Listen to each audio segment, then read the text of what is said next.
Hello friend, welcome to my channel the exceptional academy. आज friend हम लोग polity के एक डिबेटेबल टॉपिक पर बात करेंगे। इसी के साथ आपका पॉलिटी का एक इम्पॉर्टेंट पोर्शन भी कवर हो जाएगा। आप इसको GS paper number 2 Indian polity से लिंक करके भी लिख सकते हैं। आप सभी ने पॉलिटी में काफ़ी टाइम फेडरल और यूनियन टर्म को सुना ही होगा। तो ये काफ़ी ज़्यादा डिबेट बना रहता है कि इंडिया जो है वो फेडरल स्टेट है कि यूनियन ऑफ स्टेट है। आज इसके बारे में हम लोग यहाँ जानेंगे और इस डाउट को पूरी तरह से क्लियर करेंगे। ओके, चलते हैं अब अपने टॉपिक पर। देखिए, हमारा क्वेश्चन क्या है, is India A federal state और यूनियन ऑफ स्टेट। तो इसको जानने से पहले हम लोग पहले ये जान लेते हैं कि फेडरल और यूनियन का मीनिंग क्या चीज़ है। फेडरल और यूनियन को हिंदी में हम लोग संघ बोलते हैं। ओके, दोनों का हिंदी का मीनिंग संघ निकल कर आता है, बट इसका मीनिंग अलग अलग है। अगर हम लोग इसको डिफ़ाइन करें फेडरल और यूनियन को, तो इसका डिफिनीसन अलग अलग निकल कर आता है।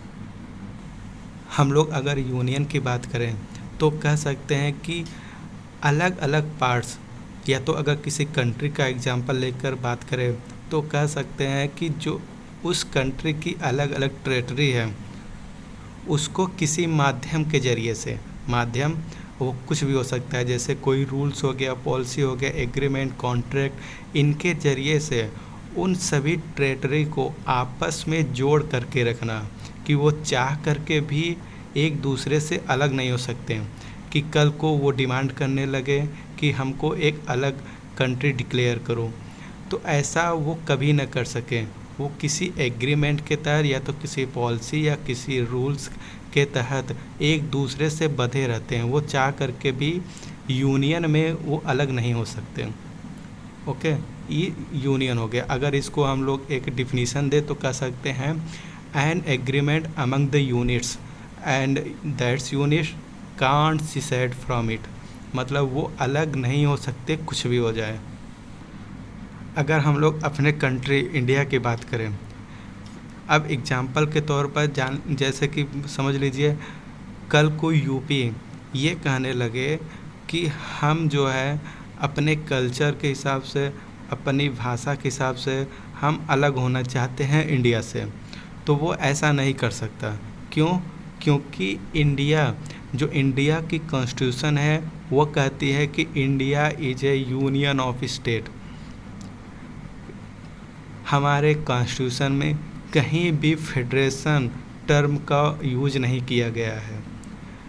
हम कंट्री को लेकर के, इंडिया को लेकर के हमेशा यूनियन ऑफ स्टेट का यूज किया गया है। हमारे कॉन्स्टिट्यूशन में कहीं भी फेडरेशन नहीं यूज किया गया।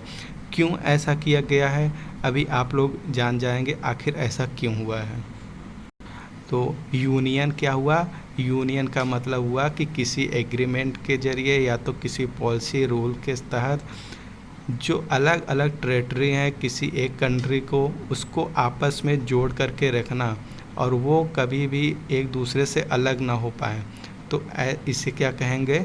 यूनियन कहेंगे। यहाँ सॉवरेंटी किसकी दिखती है? सेंट्रल गवर्नमेंट की दिखती है।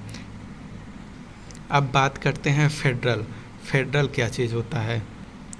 देखिए, फेडरल का फीचर जो है वो काफ़ी ज़्यादा दिखता है। वो अधिकतर हमारे जो पॉलिसी है उसमें भी दिखती है। इंडिया की जो कॉन्स्टिट्यूशन है, उनकी पॉलिसी जो है उसमें आपको देखने को मिलेगा कि ये फेडरल सिस्टम ज़्यादा देखने को मिलेगा।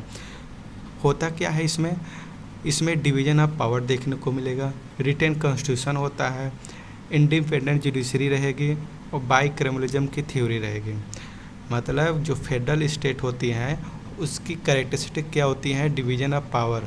डिवीज़न ऑफ पावर का मतलब क्या हुआ कि इसमें जो पावर होता है वो डिवाइड होता है 2 लेवल ऑफ गवर्नमेंट्स में। मतलब कि सेंट्रल गवर्नमेंट का पावर उनके पास रहेगा और स्टेट गवर्नमेंट का भी पावर उनके पास में रहेगा। दूसरा, रिटेन कॉन्स्टिट्यूशन, जो कि इंडिया का खुद का एक रिटेन कॉन्स्टिट्यूशन है। इंडिपेंडेंट जुडिशरी, हमारे पास अलग अलग स्टेट का हाई कोर्ट है और सुप्रीम कोर्ट है जो इंडिपेंडेंट बॉडी है। और बाइकैमरलिज्म की थ्योरी, मतलब बाइकैमरलिज्म क्या चीज़ होती है कि आपको लेजिस्लेचर देखने को मिलेगा अलग। बाइकैमरलिज्म को हम लोग कह सकते हैं कि देखिए सेंट्रल गवर्नमेंट में लेजिस्लेचर में लोकसभा आती है और स्टेट को रिप्रेजेंट करने के लिए हमारे पास राज्यसभा है, और वहीं हमारे पास अलग अलग स्टेट के पास असेंबली भी है जो स्टेट गवर्नमेंट को रन करती हैं। ओके, ये सभी फीचर हो गए फेडरल स्टेट के। अब ऐसे आप बोलेंगे कि ये जितने फेडरल फीचर हैं ये सभी तो हमारे कंट्री में देखने को मिलते हैं, तो इंडिया क्या हुआ, यूनियन ऑफ स्टेट हुआ कि फेडरल स्टेट हुआ? तो ये जान लीजिए कि हमारे कॉन्स्टिट्यूशन में कहीं भी फेडरेशन टर्म का यूज नहीं किया गया है। इंडिया क्या है, यूनियन ऑफ स्टेट है। क्यों यूनियन ऑफ स्टेट है? क्योंकि जितने भी ये फीचर देख रहे हैं, division of power, independent judiciary, bicameralism, ये तो ठीक है, पावर बटी हुई है, लेकिन सॉवरेंटी जो होती है हमेशा किसका है, सेंट्रल गवर्नमेंट के पास रहती है। ऐसा क्यों? क्योंकि हमारे कॉन्स्टिट्यूशन में सीधा लिखा हुआ है कि यूनियन ऑफ स्टेट को लेकर के इंडिया के बारे में, कि India is A union of state. अब जब यूनियन टर्म का यूज कर लिया गया है तो यहाँ पर अब कोई भी स्टेट हो गया वो अपने रूल्स या तो लॉ बना रही है, बट ऐसा रूल्स और लॉ अगर वो इंडिया की सॉवरेंटी को प्रॉब्लम में दे रही है तो वहाँ पर जो सेंट्रल गवर्नमेंट है उसका स्टैंड ज़्यादा हो जाएगा स्टेट गवर्नमेंट्स के तुलना में। ओके, अब कब से हम लोग federal state, union of state बोल रहे हैं? तो स्टेट होता क्या है? स्टेट का मतलब आप लोग जान लीजिए कि अगर हम लोग डिफाइन करें कि स्टेट क्या होता है, वह कोई भी टेरिटरी या तो कह सकते हैं ऑर्गेनाइजेशन जहाँ पर उनका खुद का गवर्नमेंट हो, या तो बाउंड्री हो, एक फिक्स बाउंड्री, उस बाउंड्री के अंदर एक पॉपुलेशन हो और उनका एक रूल्स हो। कैसा रूल्स? वो जो टेरिटरी है, ऑर्गेनाइजेशन है या बॉडी है, एजेंसी है, उनको रन करने के लिए उनके पास खुद का एक रूल्स और लॉ होना चाहिए, और इसके अलावा उनका सॉवरेंटी भी होना चाहिए। मतलब कि कोई दूसरा टेरिटरी या तो कंट्री वहाँ पर आकर के इंटरफेयर न करे। ये सब फीचर किसका हो गया? स्टेट का।